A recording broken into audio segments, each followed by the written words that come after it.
Continuamos ahora hablando del proceso de fusión que sucede dentro del Sol, que termina siendo la fuente de energía. Antes de empezar a hablar exactamente de qué es lo que sucede, permítanme hablarles de algo así de una manera muy breve. Nosotros sabemos que en el núcleo del átomo están presentes las partículas que llamamos protones y neutrones. Resulta que existe una fuerza llamada la fuerza nuclear débil que permite que un protón se convierta en un neutrón, o lo contrario, que un neutrón se convierta en un protón. Eso puede suceder y justamente en el Sol sucede. El proceso del Sol conlleva a que un protón se convierta en un neutrón y en ese proceso de convertirse emite dos partículas, una que se llama neutrino y otra que se llama partícula beta, que para entenderlo de manera más fácil sería como un electrón. En caso de que no lo sepan, existen los electrones y existe la partícula opuesta al electrón desde el punto de vista de antimateria, conocida como positrón. O sea, un positrón tiene la misma masa, la misma carga que un electrón, pero tiene signo de carga contrario, es positivo.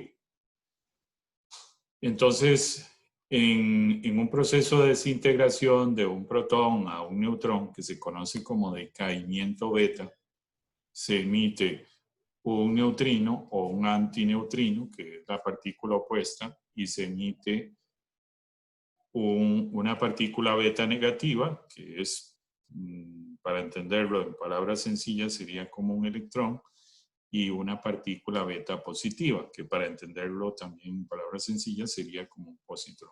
Bueno, eso para tenerlo presente. Entonces ahora les voy a explicar con este diagrama qué es lo que sucede en el Sol. Primero, el hidrógeno como átomo, ustedes saben que lo que tiene es un protón en el núcleo y un electrón dando vueltas. Bueno, en el centro del Sol, como es tan energético, ya el electrón se desvinculó, se desacopló del vínculo con el protón. Entonces ya ese electrón se volvió libre y se está moviendo por ahí.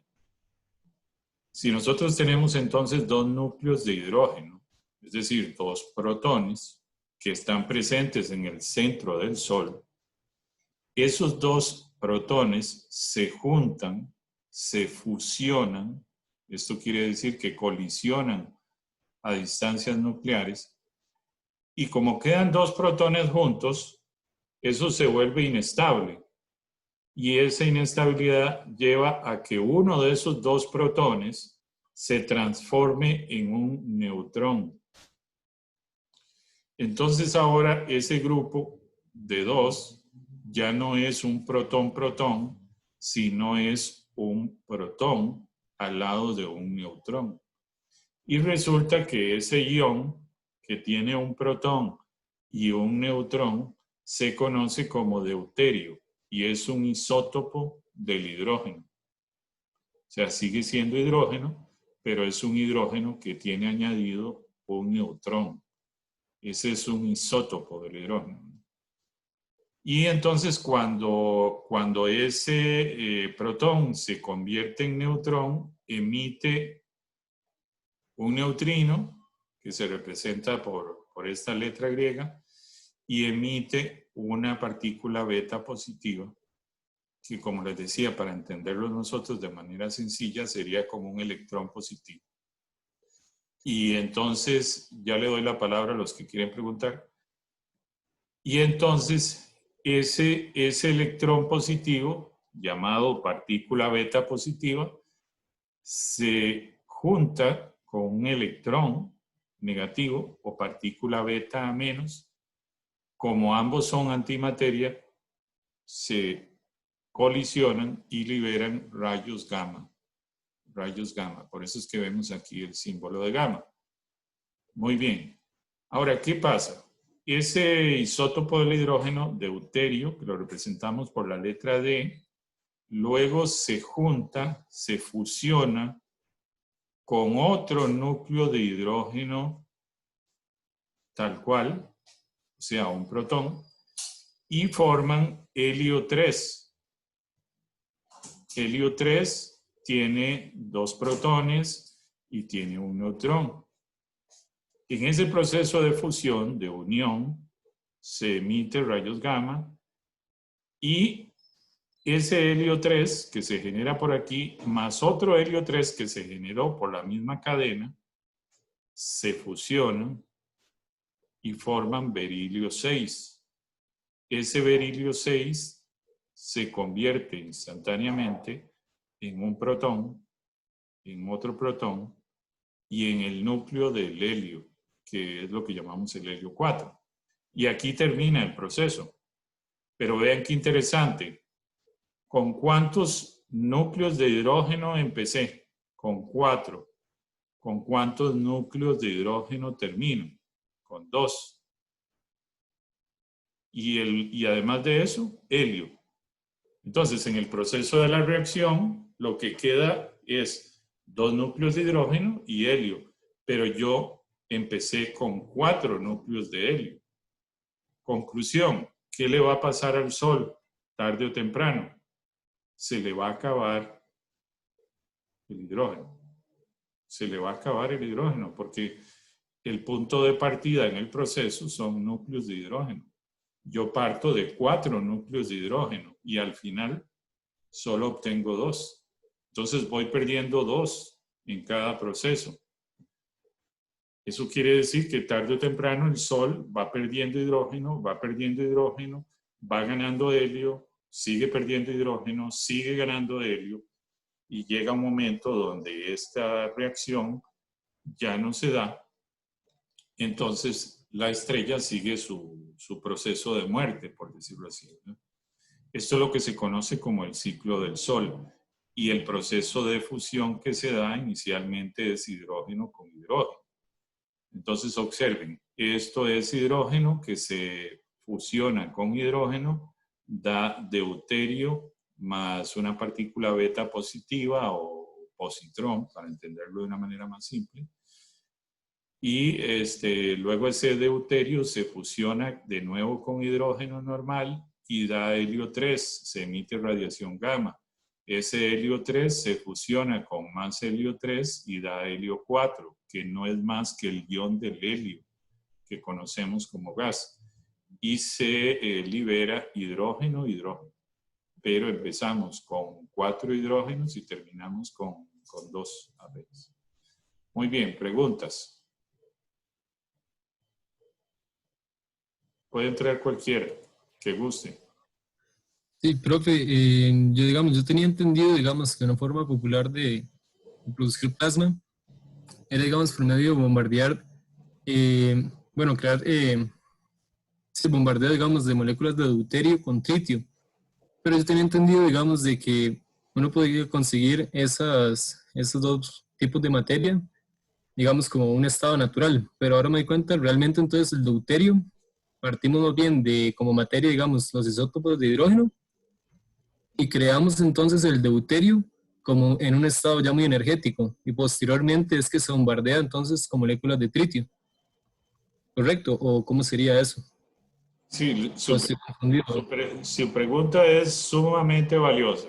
Una pregunta valiosísima. Resulta que las condiciones del Sol permiten fusionar hidrógeno con hidrógeno. En la Tierra, lograr ese proceso sería casi imposible porque no podemos generar las presiones que tiene el centro del Sol. O sea, para poder reproducir este ciclo del Sol en la Tierra, necesitaríamos esos 1.300 y pico de millones de atmósferas que les mencioné antes que tiene la presión del Sol, ¿verdad?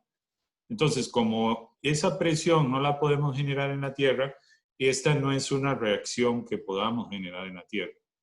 ¿Cuál es la que podemos generar en la Tierra? Cuando fusionamos deuterio, que como les dije es un isótopo del hidrógeno, con el tritio, que es otro isótopo del hidrógeno. Para fusionar esos dos, lo que requerimos en la Tierra es alta temperatura. Es una temperatura del orden de 150 millones. Entonces, no es que la fusión que buscamos en la Tierra y la fusión que está en el Sol sea rigurosamente la misma reacción. No lo es. Es fusión, sí, es fusión, pero no es rigurosamente la misma reacción. El Sol lo que fusiona es hidrógeno. En la Tierra lo que podemos fusionar más cercanamente es deuterio con tritio. Ahora, eso me lleva a un comentario que olvidé, para que lo tengan presente. Afortunadamente, este ciclo del Sol se da de una forma muy lenta. Se da de una forma muy, muy lenta. Dios guarde este ciclo del Sol se diera de una forma rápida. Nos quedaríamos sin Sol en un 2×3, ¿verdad? Pero afortunadamente el ciclo del Sol es un ciclo lento, sucede de manera lenta, ¿verdad? Entonces, por eso es que el Sol pues tiene una expectativa de existencia muy, muy grande. ¿Alguien tenía otra pregunta? Si hay alguien con preguntas, adelante. Pero yo tengo una duda. Usted antes dijo que se comenzaba con 4 núcleos de hidrógeno, es decir, protones. Pero me parece que ahí en el diagrama más bien se utilizan 6, ¿no? Los dos que están como en el medio, que al final que terminan reaccionando con el deuterio. Sí, sí, sí. Usted acaba de dar un buen detalle. Sí, rigurosamente necesitamos alimentar 6. Usted acaba de dar un buen detalle, sí. Sí, claro. Muy bien. Continuamos. Muchas gracias por las preguntas. Ok, ahora vamos a empezar a hablar de algunas características del Sol. Empecemos por lo que se conoce como las manchas solares. Las manchas solares, estos puntitos negros que ven ustedes aquí, son zonas de un intenso campo magnético y eso limita que el plasma salga por esas zonas, lo que hace que se vea ese color como oscuro, ¿verdad? Es un campo magnético intenso en relación al campo magnético en el resto de las superficies. Decimos que es una zona más fría, dentro de lo que cabe decir zona fría en el Sol, ¿verdad? Mencionarles, para que se vayan haciendo una idea, que el Sol rota aproximadamente cada 27 días, pero el Sol, como es un fluido, no es un cuerpo rígido, tiene distintas velocidades de rotación. Si hablamos de las manchas solares, una mancha solar promedio puede ser del tamaño de la Tierra. Aquí tenemos la Tierra, aquí tenemos una mancha solar, entonces los tamaños habituales, ese puntito negro que ustedes veían antes, muy pequeñito, bueno, en realidad tiene el tamaño de la Tierra. Podrían haber manchas solares mucho más grandes, inclusive 20 veces el tamaño de la Tierra. Entonces, para que se hagan una idea. Muy bien, como el Sol rota y rota a distintas velocidades, las líneas de campo magnético que están viendo en azul se retuercen, se doblan, se rompen, se tensan y eso da origen a que el campo magnético del Sol tenga una estructura sumamente compleja y eso es lo que lleva a las regiones activas e intensas en el Sol, ¿verdad? A lo que son las explosiones de partículas cargadas o de plasma, a las protuberancias, a las llamaradas solares, al viento solar como tal. Es gracias a esa gran dinámica del campo magnético del Sol que se originan todos esos fenómenos, ¿verdad? Incluyendo las manchas solares, que son zonas localizadas en la superficie del Sol, donde el campo magnético se hace intenso.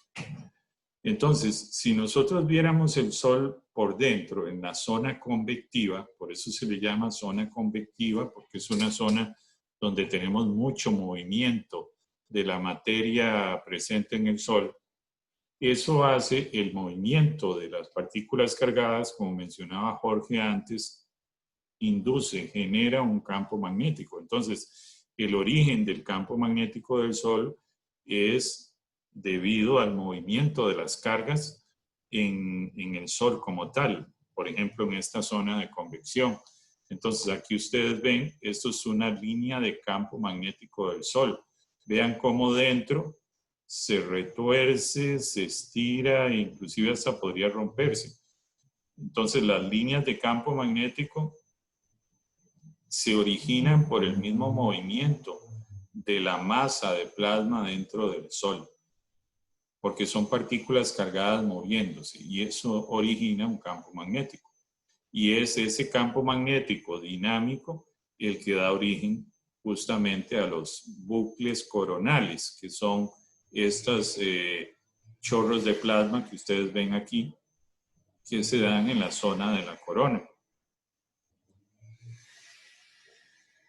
Entonces, como les decía, el Sol no es un cuerpo rígido, ¿verdad? No es como una bola de básquet. El Sol es como una bola de líquido rotando. Entonces, eso lleva a que tenga distintos periodos de rotación en función de dónde esté uno. En el ecuador tardaría 25 días en hacer la rotación, más arriba 26 días, más arriba 28 días, más arriba 31 días, más arriba 35 días. Entonces, depende de dónde se esté, así es el periodo de rotación del Sol. Aquí tenemos el ecuador del Sol, para que se hagan una idea. Entonces, nosotros tenemos las manchas solares, que son zonas intensas de alto campo magnético. Esto que ven ustedes aquí representan las líneas de campo magnético. Vamos a ver justamente un video sobre esto. Vamos a entrar al Sol, vean la línea de campo magnético donde va hacia la superficie, genera estas zonas oscuras de alto valor de campo magnético, las manchas. Entonces las líneas se curvan acá, se almacena energía, se reconectan, se rompen las líneas de campo y terminan expulsando plasma. Entonces es gracias a que las líneas de campo se reconectan, se tensan inicialmente, luego se rompen, se conectan de nuevo, que esa energía se puede liberar y al liberarse lleva consigo parte del plasma que está presente en el Sol.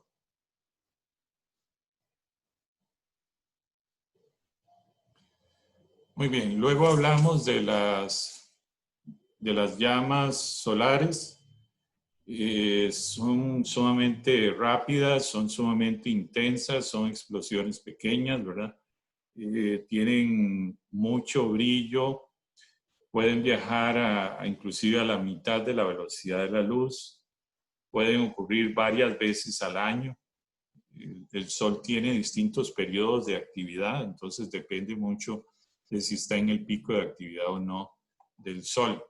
Vamos a ver justamente una explosión. Observen, tenemos ahí una explosión. Y vean que luego se llena esto como de un montón de puntitos, ¿verdad?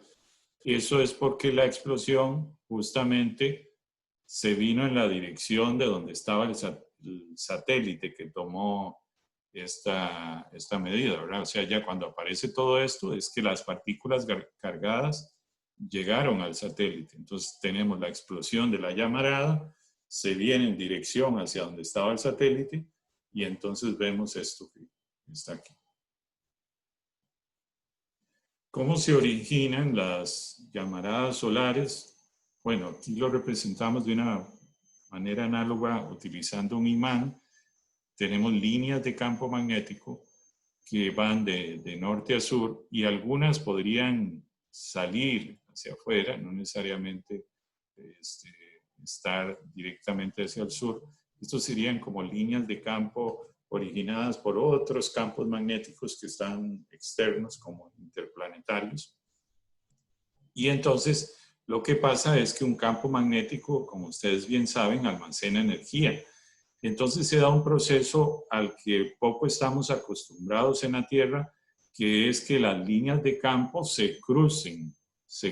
Y eso en Física General 2 nunca se lo dicen a uno. Más bien le dicen, las líneas de campo nunca se cruzan. En realidad eso no es cierto. Las líneas de campo se rompen, se reconectan, y esa reconexión, porque observen ustedes que aquí estas dos líneas de campo y estas se estrechan, se tensan, luego se juntan, se cruzan, y en el momento que se reconectan, se rompen, el plasma que esté ahí es expulsado, y eso es lo que da origen a una llamarada solar.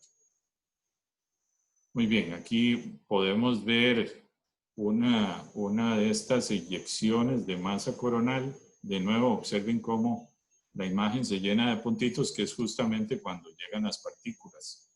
Entonces tenemos la explosión. Observen cómo se emitió plasma, ¿verdad? Y como les mencionaba, entonces esas nubes de masa coronal, que es plasma presente en la corona, llamadas CME, pueden tardar de 1 hasta 3 días en llegar a la Tierra, en alcanzar la Tierra, de 1 a 3 días. Por eso es importante que tengamos científicos investigando el Sol 24/7, ¿verdad? Porque en el momento que ellos detectan una explosión solar, tenemos al menos de 1 a 3 días para reaccionar, para ver qué podemos hacer, porque esa eyección de plasma, cuando llega a la Tierra, hace que se induzcan corrientes en los distintos dispositivos electrónicos o eléctricos que tenemos, y esas corrientes inducidas pueden inclusive dañar los equipos o podrían interferir con las comunicaciones. Entonces, por eso es importante estar al tanto de cuál es el comportamiento que tenemos en el Sol. Muy bien. Aquí ustedes observan el Sol. Aquí se le puso como un disco para tapar la alta intensidad de luminosidad. Entonces esto representa como el diámetro externo del Sol. Estamos tapando lo más intenso justamente para ver la magnitud de esas eyecciones de masa coronal. Observen que son sumamente largas. Esto fue una eyección de masa coronal del 27 de febrero del 2000, observada por el instrumento LASCO en el satélite SOHO. Una densidad de, una masa más bien de 10 a la 12 kilogramos, o sea, es una cantidad de materia impresionante, lo que se expulsa a una velocidad de 200 a 2700 kilómetros por segundo. Vean ustedes qué increíble, ¿verdad? Aquí vamos a ver una eyección de masa coronal. Observen de nuevo, ese círculo negro representa el Sol, que lo estamos tapando. Muy bien, entonces ya sale ese plasma eyectado del Sol y ahora vamos a ir hacia la Tierra. ¿Qué le pasa a la Tierra cuando recibe esa cantidad de plasma? Vamos a representar la Tierra por un imán con su polo norte y su polo sur, con sus líneas de campo magnético, y vamos a ver qué es lo que le pasa. En verde están representadas las líneas de campo magnético, el campo magnético de la Tierra. Ahí tienen ustedes la Tierra. Viene el viento solar, deforma las líneas de campo magnético justamente por la cantidad de movimiento que viene. Vean que se forma como una especie de arco en el frente, donde el campo magnético de la Tierra enfrenta el viento solar, y entonces las líneas de campo magnético de la Tierra se deforman completamente consecuencia del viento solar. Entonces, eso nos lleva a una cosa muy importante, que es tener claro que el campo magnético de la Tierra es un campo protector para nosotros, para la vida en la Tierra. Es fundamental. Podrán imaginarse ustedes qué pasaría si la Tierra no tuviera ese campo magnético y se nos viene una explosión solar en la dirección del Sol, ¿verdad? Sería terrible, terrible. Entonces, el campo magnético es nuestro escudo de fuerza, ¿verdad? Que nos protege justamente de estas explosiones. Muy bien, el Sol, desde luego, como vemos aquí, es fuente de radiación, es fuente de tormentas. Entonces es muy, muy importante hablar del clima espacial. No solo tenemos que hablar del clima en la Tierra, ¿verdad? Sino del clima espacial. Tienen que haber personas día a día investigando el clima espacial porque eso nos puede afectar a nosotros en la Tierra. Las explosiones del Sol pueden afectar las telecomunicaciones, puede afectar las líneas de alta tensión, etc. Entonces necesitamos con anterioridad saber qué está pasando en el Sol. Aquí pueden ver ustedes esas eyecciones del Sol y todo eso en algún momento tendrá la dirección en la que está la Tierra. Entonces tenemos definitivamente que saber cuál es el clima espacial. En esta representación observan el Sol expulsando esas nubes de plasma, el campo magnético de la Tierra haciendo de escudo, protegiendo a la Tierra. Tenemos entonces que ese plasma que viaja hacia la Tierra lo llamamos viento solar. El viento solar tiene un tamaño de 10 a la 10 metros, una densidad de 10 a las 7 partículas por metro cúbico, una temperatura de 10 electronvolts. Si lo quisieran en Kelvin, tienen que multiplicar por 11.600 y vean que tiene un campo magnético bastante bajo. María Fernanda, usted tiene una pregunta. Sí, profe, es que verás que tengo una duda de las diferencias que hay cuando un plasma se hace al vacío y, por ejemplo, que está hablando sobre bueno, el medio que es en el espacio y cuáles son las diferencias, qué ventajas tiene, no sé, digamos, los beneficios y por qué funciona allá y aquí no sé, es que tengo como siempre he tenido esa duda. No sé si entendió mi consulta. Sí. Creo que sí. Bueno, cuando uno en la Tierra genera un plasma en vacío, puede alcanzar condiciones muy parecidas al espacio en cuanto al grado de vacío. Entonces, tener un plasma espacial y tener un plasma en la Tierra en cuanto a presión del entorno, o sea, entiéndase lo que llamamos vacío, puede ser inclusive parecido. Generalmente, cuando uno genera un plasma en condiciones de baja presión, es decir, presiones inferiores a la atmosférica, lo que suele caracterizar al plasma es que alcanza temperaturas más altas. Cuando usted genera un plasma en vacío, puede lograr que el plasma sea más caliente. Cuando usted lo genera a presión atmosférica, se vuelve un plasma más frío. Entonces, si usted lo que busca es un plasma muy caliente, genérelo en condiciones de vacío. Por eso es que un plasma espacial puede tener algunas condiciones, temperaturas extremas, ¿verdad? En otras ocasiones puede tener temperaturas más bajas. Tristán, adelante. Sí, pero así brevemente, digamos, ¿cuál es esa relación entre presión y temperatura, digamos? ¿Por qué a pocas, en vacío, digamos, se logran mayores temperaturas y viceversa? La presión es proporcional a la densidad de la temperatura. Entonces, usted puede lograr una alta presión logrando una alta temperatura y teniendo una baja densidad. Al final, la presión es multiplique la densidad por la temperatura.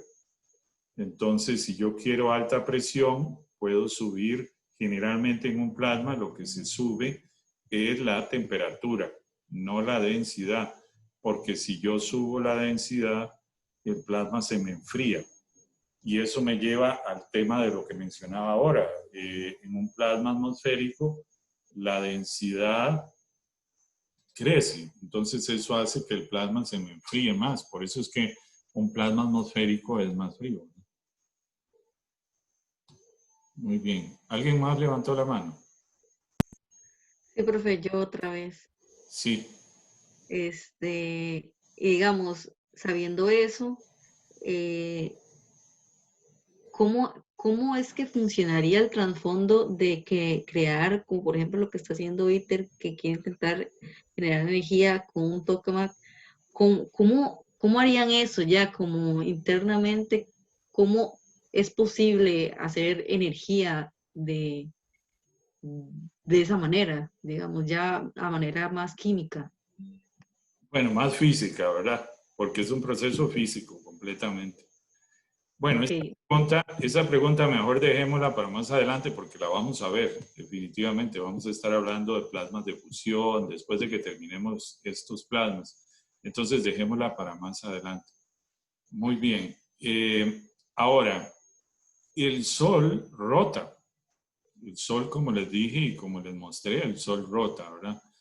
Entonces, y tiene sus líneas de campo magnético alrededor. Si viéramos el Sol desde arriba, está el plano ecuatorial acá, ¿verdad? En la elíptica, que es donde está la Tierra, en el camino donde está la Tierra. Entonces, si lo viéramos desde arriba, veríamos cómo las líneas de campo forman estas especies de brazos.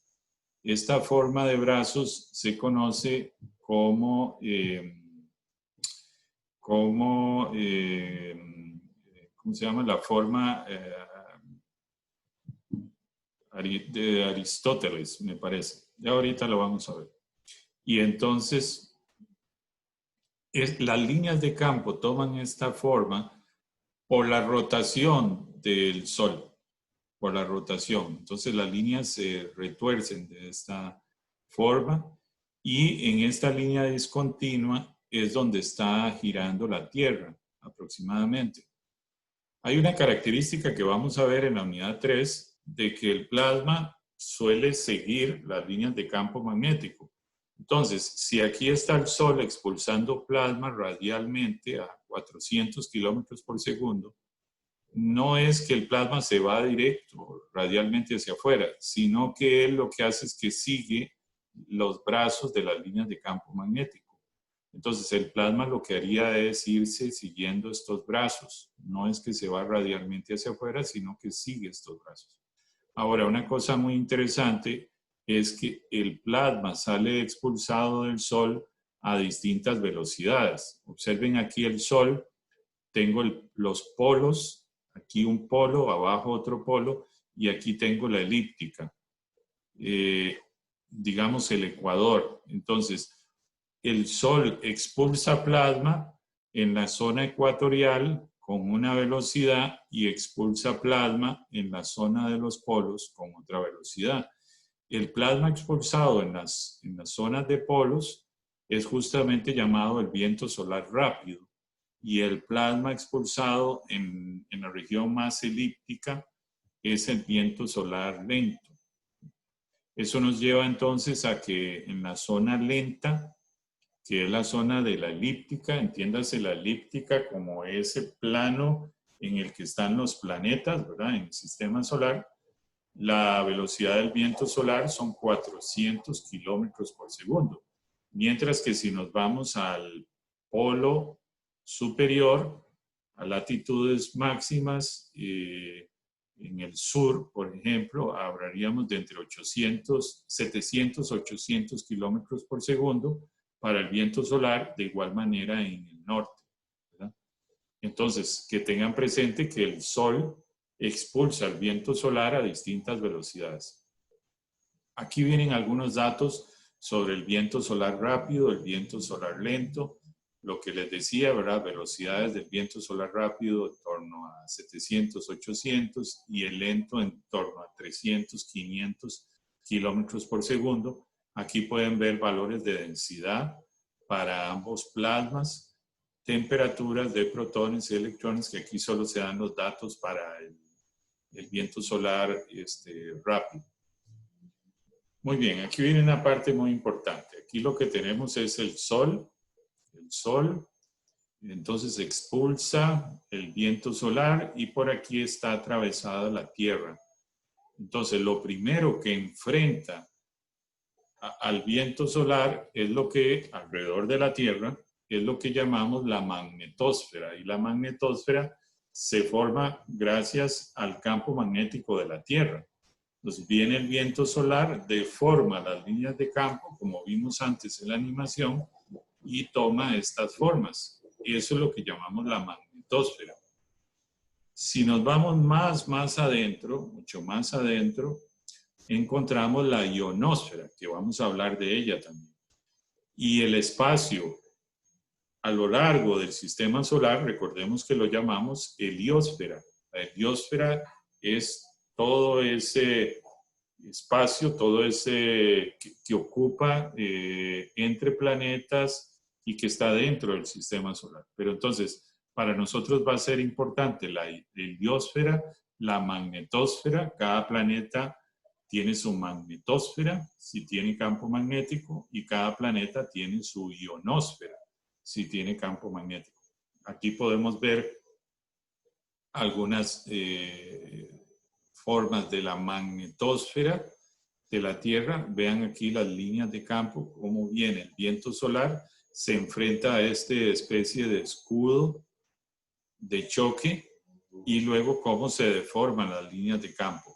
Esas líneas de campo se retuercen y chocan atrás como una especie de cola y se recombinan y liberan energía que luego llega a los polos y forman las auroras boreales, como vamos a ver más adelante.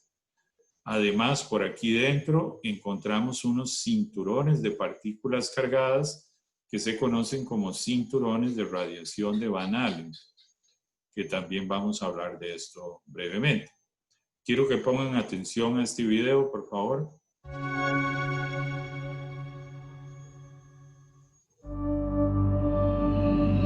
On Arctic nights, the aurora often flames across the winter sky. What is it, and where does it come from?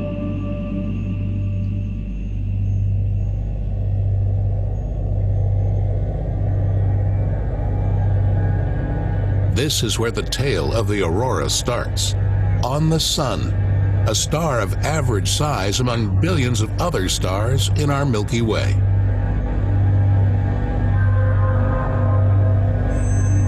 The Sun acts as an enormous power plant. The energy is created deep inside the core of the Sun.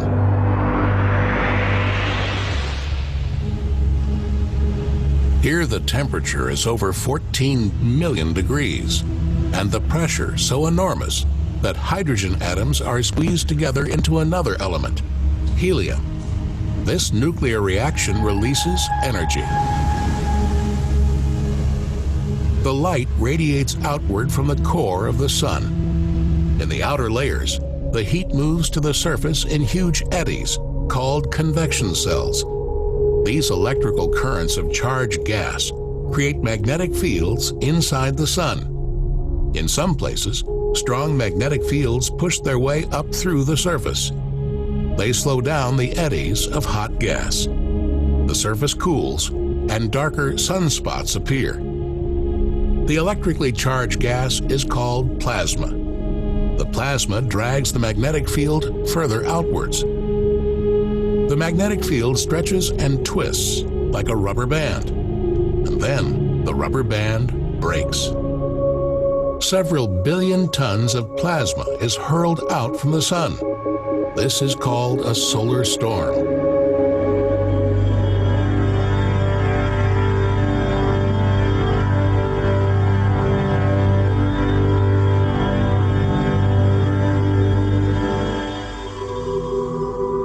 The solar storm can reach speeds over 8 million kilometers an hour. After 6 hours, it blows past the planet Mercury.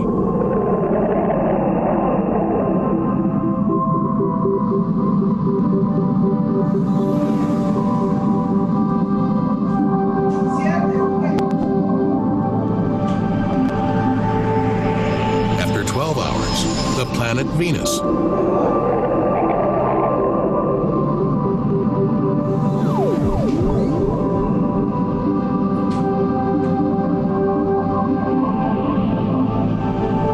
And after 18 hours, the solar storm reaches Earth.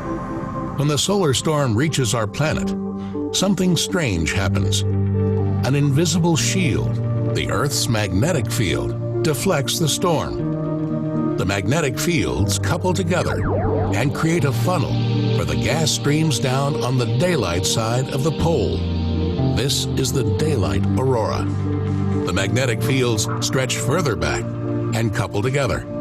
The magnetic rubber band breaks, and gas from the solar storm streams along the magnetic lines towards the poles on the night side. This is the nighttime aurora.